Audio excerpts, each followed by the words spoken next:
Hi Justin, what are wind lifts and what are the different applications that you use it for here in Calgary? Excellent question, Brittany. We get this all the time. The wind lift cap itself is a steel cap. It's galvanized. It sits on top of our piles. We have it in multiple sizes for the different sizes of piles that we have.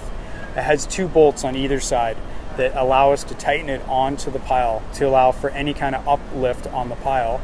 At the same time, there's a hole in the middle of it that allows us to put all kinds of different caps. They're on a threaded rod, anywhere from a flat plate to an L bracket to a U bracket.